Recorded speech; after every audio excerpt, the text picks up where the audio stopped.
Assalamualaikum warahmatullahi wabarakatuh. Waalaikumsalam warahmatullahi wabarakatuh.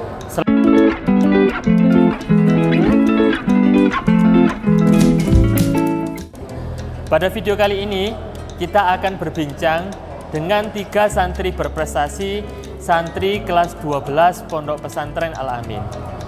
Kita akan gali lebih jauh mengenai kegiatan mereka selama di pondok pesantren, kemudian persiapan mereka saat ini dalam memperjuangkan untuk mendapatkan kampus impian mereka setelah lulus dari Pondok Pesantren Al-Amin.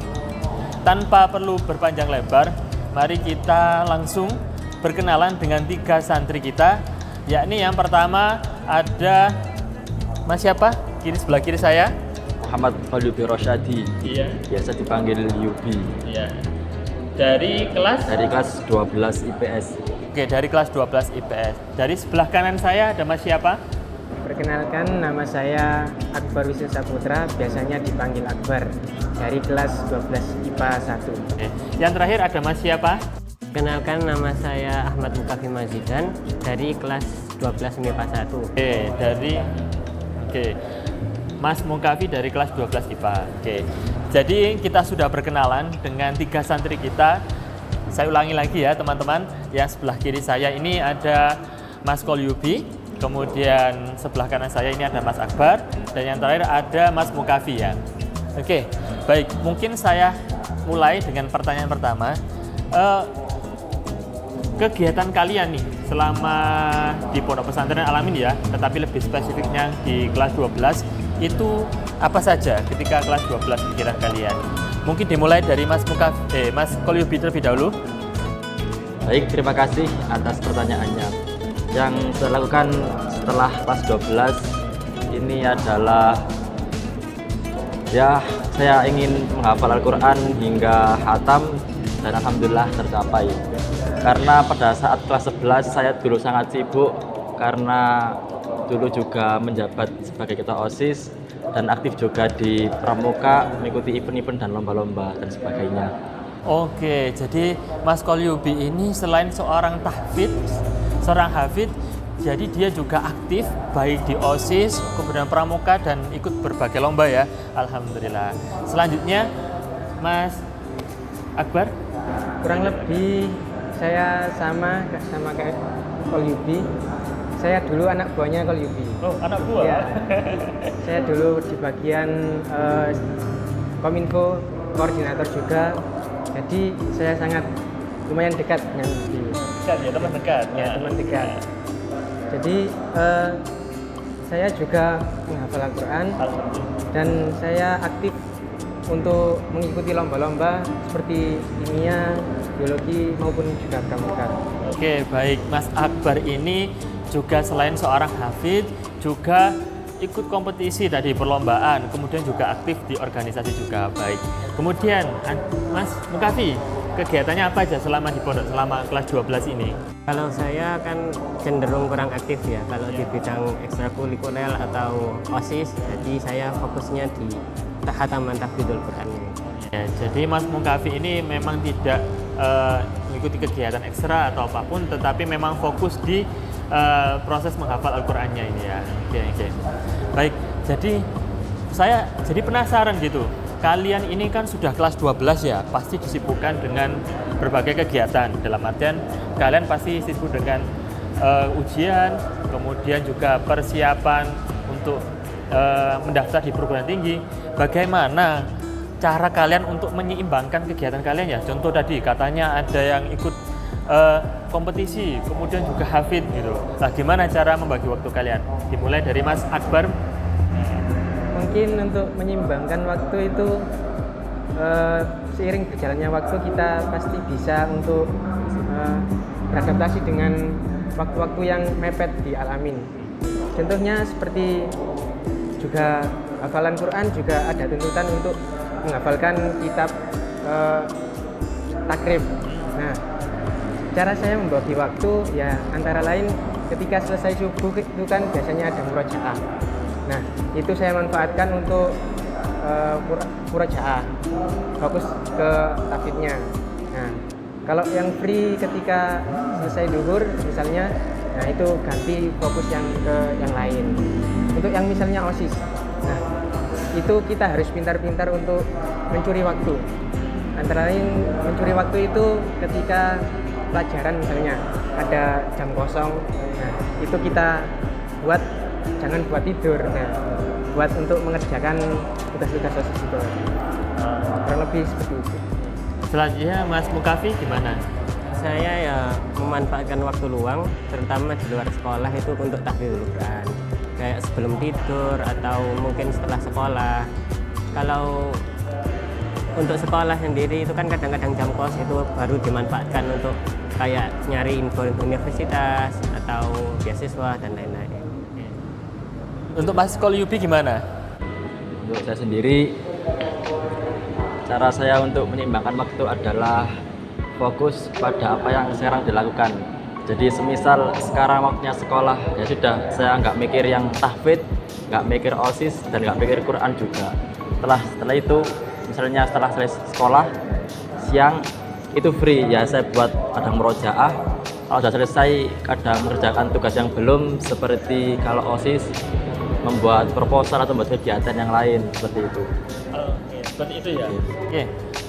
Jadi kalian itu meskipun dengan kegiatan yang padat, kemudian kalian tetap berusaha di sela-sela waktu itu kalian maksimalkan dengan sebaik mungkin berarti ya. Oke.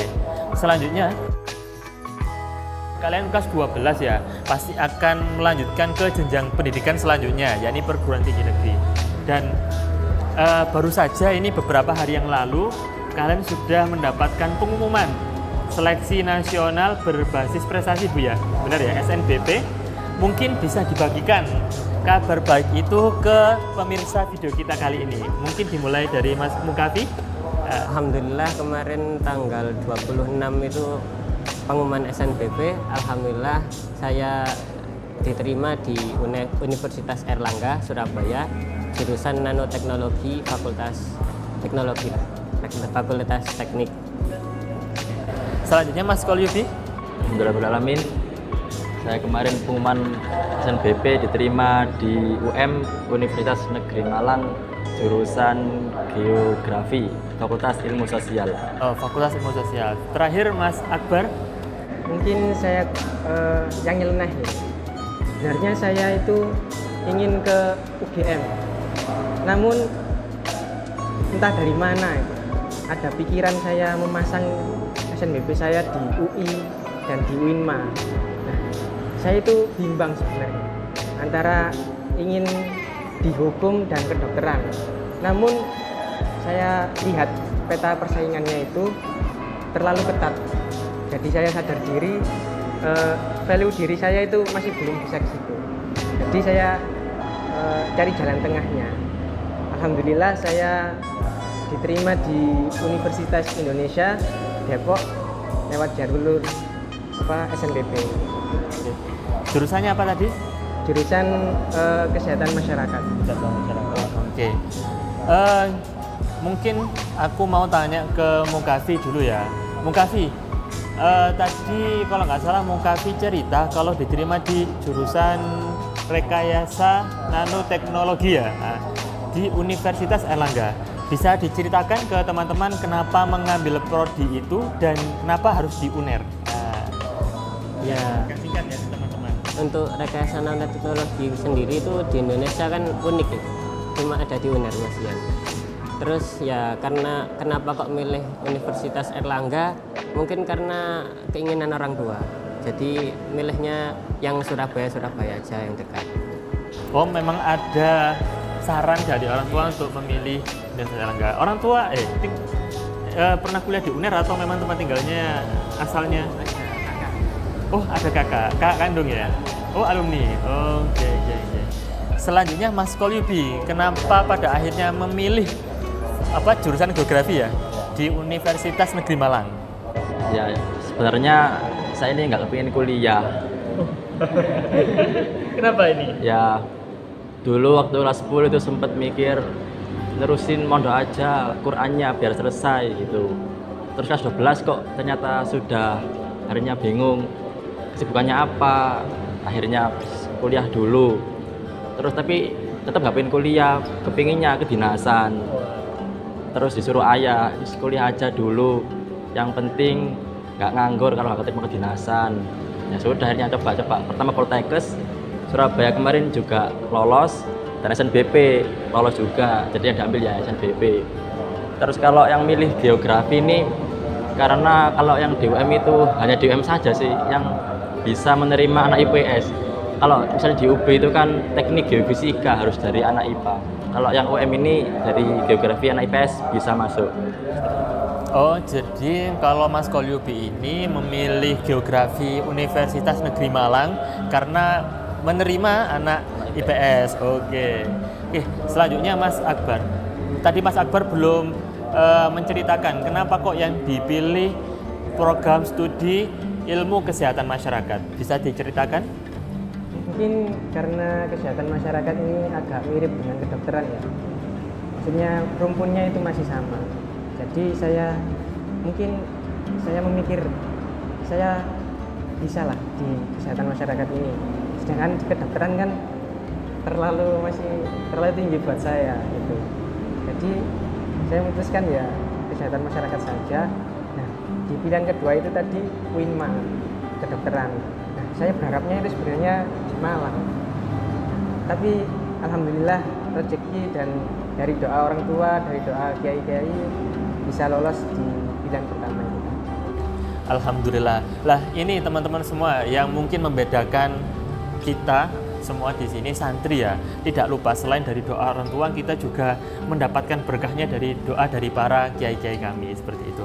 Oke, selanjutnya tentu kan ya, ini kan namanya kemarin kalian diterimanya kan di jalur SNBP, Seleksi Nasional Berbasis Prestasi.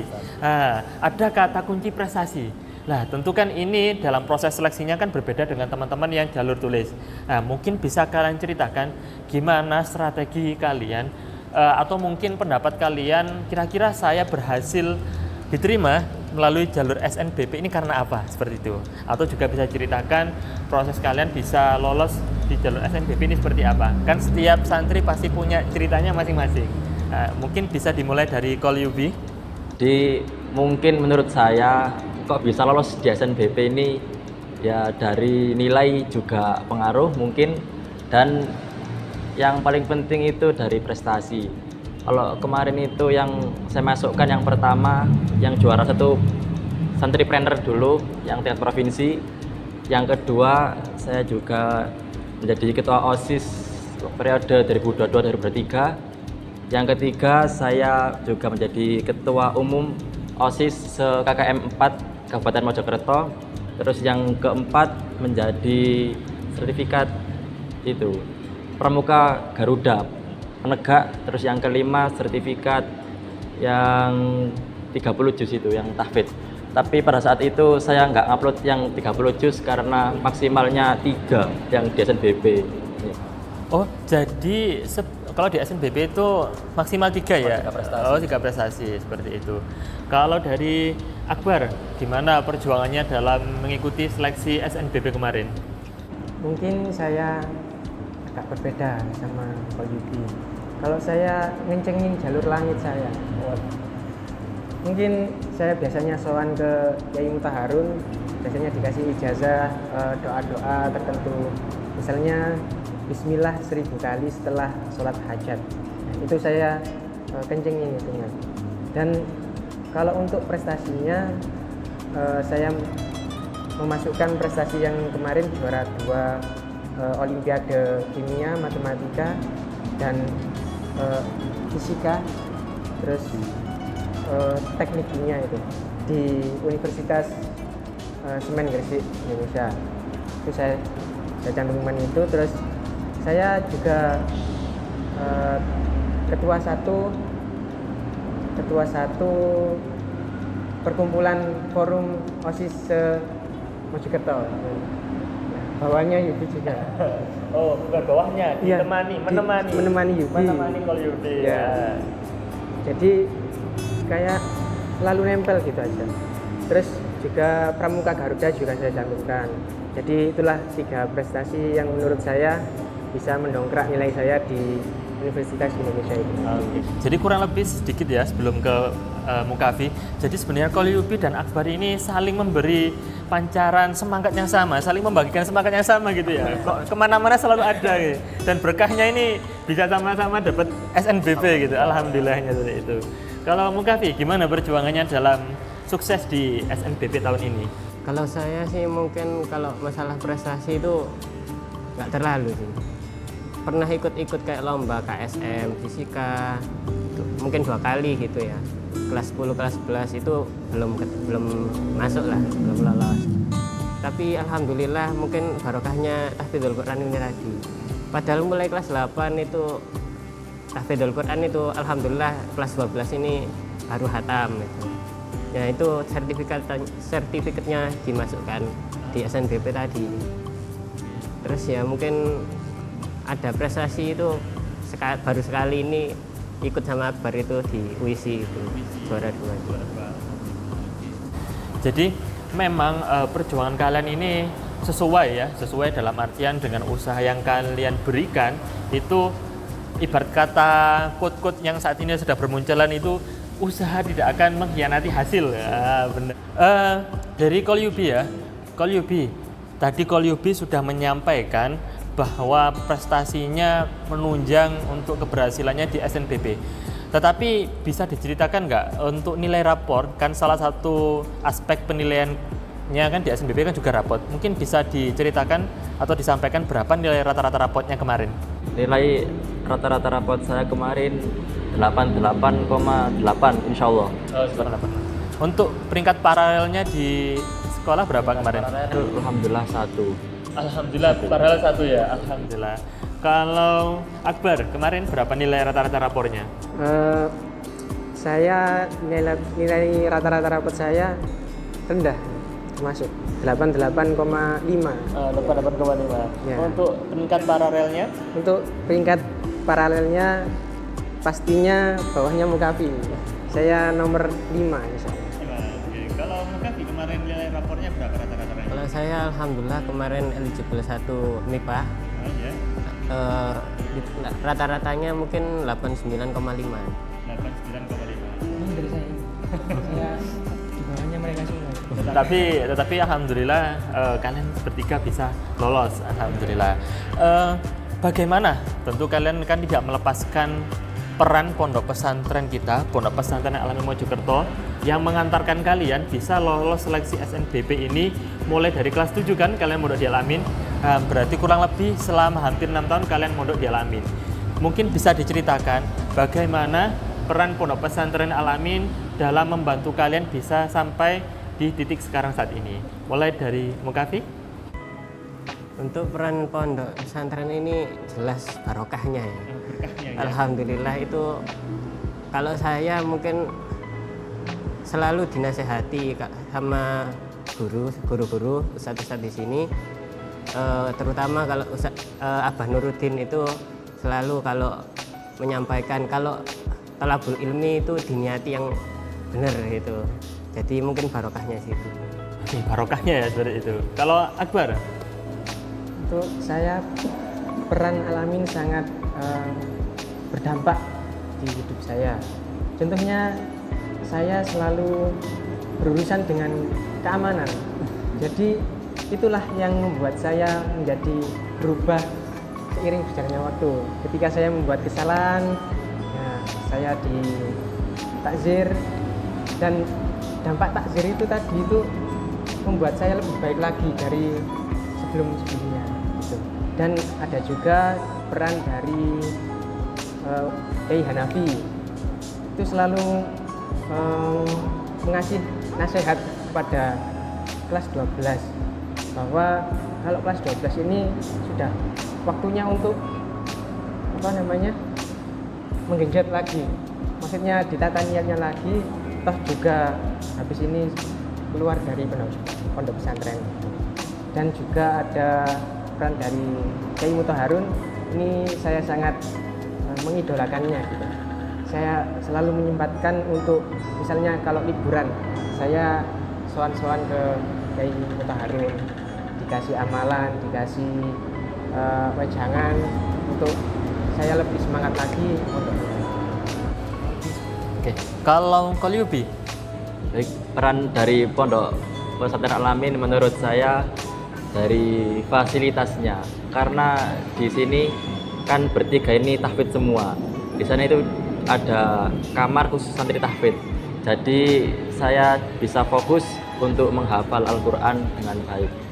Tapi walaupun seperti itu, waktu kelas 11 dulu saya ingin selesai saja, nggak ingin lanjut hafalan Quran karena sudah pusing dengan OSIS, tekanan yang lain gitu.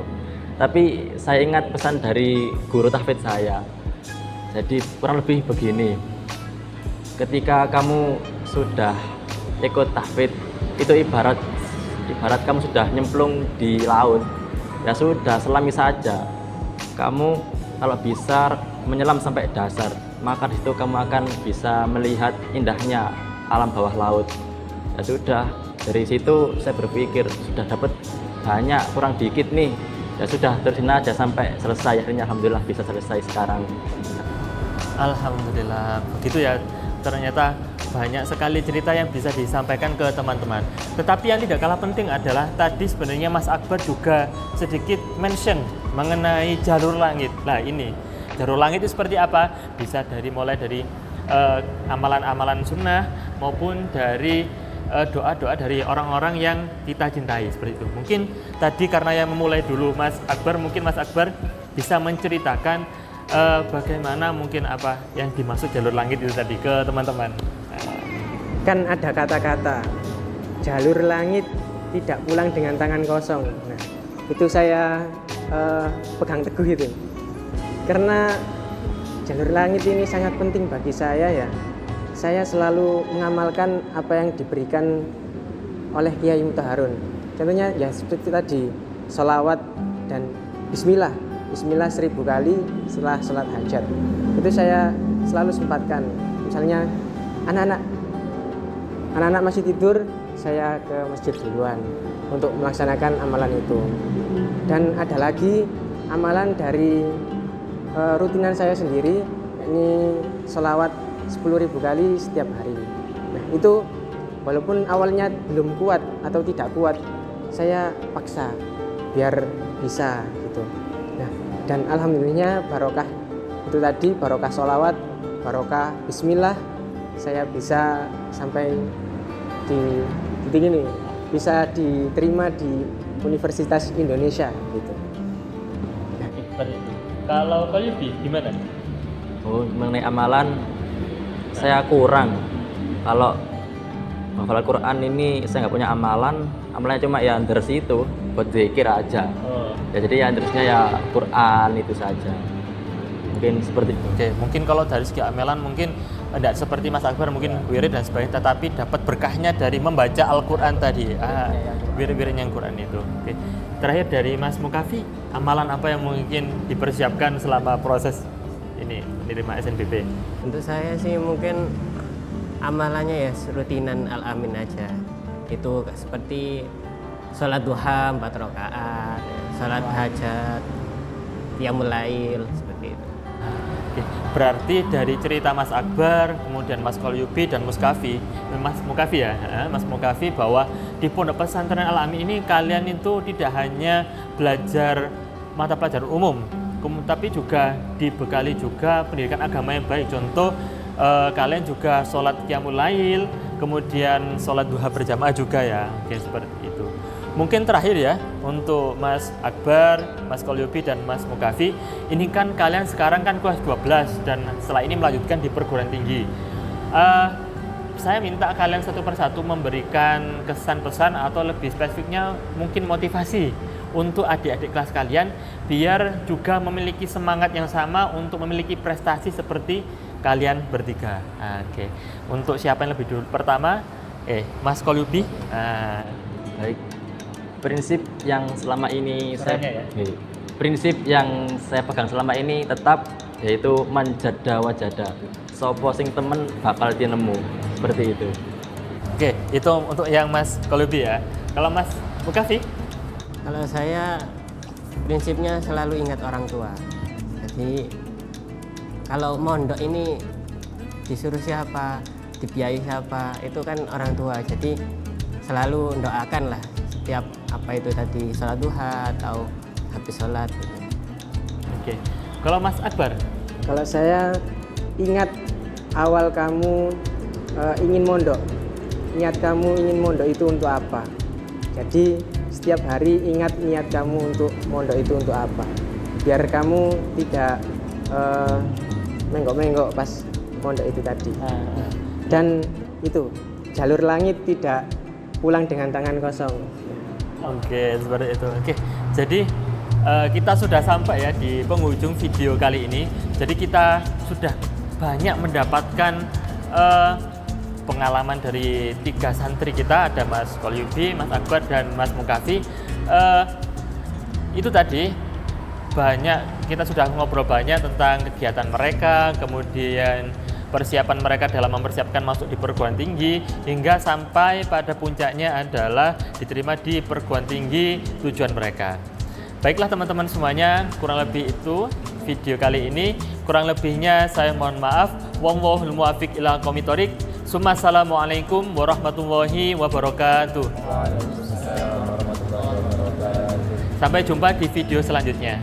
دون أصابعهم في آذانهم من الصواعق حذر الموت والله محيط بالكافرين. Waalaikumsalam. Pripun Gus Mukafi, sampun siap tasmi mangke sore napa? Aduh niki tasik salah. Oh, Dengan tasik. semangat. Oh, nggih kula semaken siap. Nggih, amit. Ayat pinten? Masalahum nih. Masalahum oh nggih. Bismillahirrahmanirrahim. مثلهم كمثل الذي استوقد نارا فلما أضاءت ما حوله ذهب الله بنورهم وتركهم في ظلمات لا يبصرون صم بكم عمي فهم لا يرجعون أو كصيب من السماء فيه ظلمات ورعد وبرق يجعلون أصابعهم في آذانهم من الصواعق حذر الموت والله محيط بالكافرين. Lagi ngapain? Ini lagi persiapan tasmi nanti sore. Gimana? Sampean sampun siap napa? Insya Allah siap. Oh. Apa bagian jus pinten? Jus 3. Jus 3. Kula badai siap nggih? Insya Allah. Oke. Tes. Jangan rungaken kula. A'udzu billahi minasy syaithanir rajim. Wa in kuntum 'ala safarin wa lam tajidu katiban farihanum maqbudah. Bismillahirrahmanirrahim. وإن كنتم على سفر ولم تجدوا كاتبا فرهان مقبوضة فإن من بعضكم بعضا فليؤدي الذي اؤتمن أمانته وليتق الله ربه ولا تكتموا الشهادة ومن يكتمها فإنه آثم قلبه والله ما تعملون عليم. Sadaqallahul azim. Alhamdulillah. Teman-teman saya sudah siap semua, tinggal saya yang belum. Ya, coba saya disemakkan. Ya. Saya semak. Jus berapa? Bagian jus berapa? Saya nanti kebagian jus 29. Ya, jus 29. Saya carikan yang sulit ya. Jangan sulit-sulit. A'udzu billahi minasy syaithanir rajim. Bismillahirrahmanirrahim. Nun. A'udzu billahi minasy syaithanir rajim. Bismillahirrahmanirrahim. Nun wal qalami wama yasturun. Ma anta bi ni'mati rabbika bimajnun wa inna laka la ajran ghayra mamnun wa innaka la ala khuluqin azim fasatubsiru wa yubsirun sadaqallahul azim. Alhamdulillahirabbil alamin.